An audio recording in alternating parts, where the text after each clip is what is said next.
Issue 1, immigration dies hard. This is the description of the damage done to George Bush by the immigration defeat as stated in that video opening. A, is it accurate?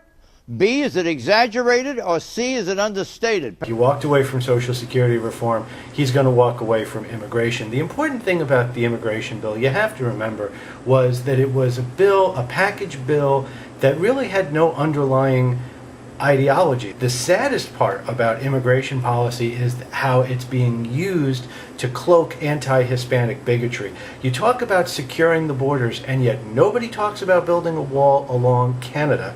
Nobody talks about pursuing Europeans and Middle Easterners and Asians who come here and overstay their visas. We absolutely have to secure the border, except when it interferes with middle-class Americans' summer vacation plans to the Bahamas. And then we had to completely revoke the new passport rules. Exit question. Have we seen the last of the immigration bill? Yes, the immigration bill is dead for the rest of the president's term. It's going to be now all Iraq all the time, and all war on terror all the time, and all election all the time. Issue 2, Lugar unloads. Question.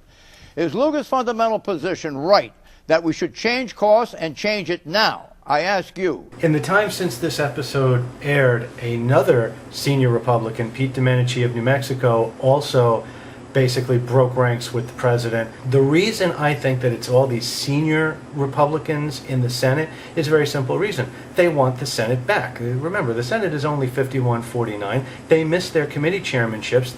They see that there might still be some hope. It's very improbable given the contest in 2008, but the Republicans could somehow take back the Senate in 2008, and also the fact that because they're senior, they really don't owe this president much. This president cost them their power in the Senate, and they want it back. Exit question. Will Bush heed Lugar's counsel? Yes or no? No, there's no reason for him to. He's been the decider for 6 years now, and he's going to continue to be stubborn about it. The next issue is going to be funding. When the funding runs out in a few months, the Democrats are in a very difficult situation because they were supposedly elected to end the war, and what did they do when they took over? They promptly continued to fund the war, and so they alienated the whole Cindy Sheehan wing of the Democratic Party, and I don't think that's going to be tolerated in the future. It's not going to be Bush saying, oh, I have to pay attention to these Republicans. He hasn't before, and there's no reason for him to start now. Issue 3, Supremes rule. Question. Did the majority make the right decision? I ask you.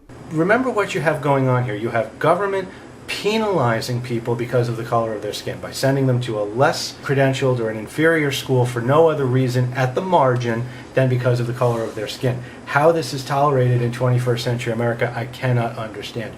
Government should finance education. We should have public finance of education, but not public provision. We should have a generous voucher system that re-empowers parents. The way to disempower institutional racism or de facto segregation, call it whatever you want, is to empower parents. And the way you do that is by giving them vouchers. As long as you have government provided public schools, you're going to have these issues, and people are going to pretend that, you know, diversity is an educational goal as opposed to, say, arithmetic. But to the extent that this policy was decided, these two school districts, it was the right decision. Issue 4, back to Bloomberg. Oh, for crying out loud.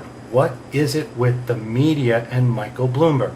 I don't understand where the media is getting these cockamamie notions that Bloomberg could have any kind of an impact. If Bloomberg were to run, and even if he were to spend $1 billion of his own money, he would still get less than 5% of the vote. That would be my prediction. Do you think it's incumbent upon Hillary to do something to shield herself from Bloomberg? And if so, what is it? The idea that Democrats are going to flock to him, why? Democrats as a group are happy with their slate of candidates. It's the Republicans that don't seem to like, they don't want Romney, they don't want Giuliani, they certainly don't want Brownback or Huckabee. The idea that Bloomberg is going to be able to siphon off Democratic votes, even from Hillary with her 40% disapprovals, it's not going to happen. Democrats saw what happened in 1992. They saw what happened in 2000, that Ralph Nader gave George Bush Florida and therefore the election. So I don't think Democrats are going to be that undisciplined. As for the Republicans, these radical social conservatives, they can't even bring themselves to vote for a Mormon.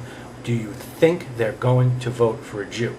What is Bloomberg to someone from the Midwest other than a Jewish Giuliani? And they're going to have their problems with Giuliani, with the pro-choice and the pro-gay rights and the married 3 times. Democrats don't need to vote for Bloomberg.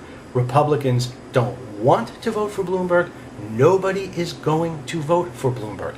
This is completely concocted nonsense from the media because they need a story between now and 2008. Basic question, will Bloomberg in 2008 be the political equivalent of Ralph Nader in 00? A spoiler for the Democrats.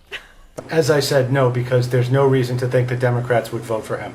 He has nothing to offer that a solid Democratic nominee, whether it's Clinton, Obama, or Edwards, can't offer. Democrats are going to vote for the Democrat. Predictions. The International Olympic Committee, which just awarded the 2014 Winter Games to the Russian nowhere of Sochi, will have to revoke that award. They're going to have to give it to someone else. The Russian government, which is hopelessly inept and corrupt, will simply not be able to build an entire city from scratch. It's going to be a dismal failure, and after a couple of years pass, the IOC is going to decide that they're going to have to revoke it and give it to someplace. You will not see the 2014 Olympics in Sochi, Russia. Out of time. Bye-bye.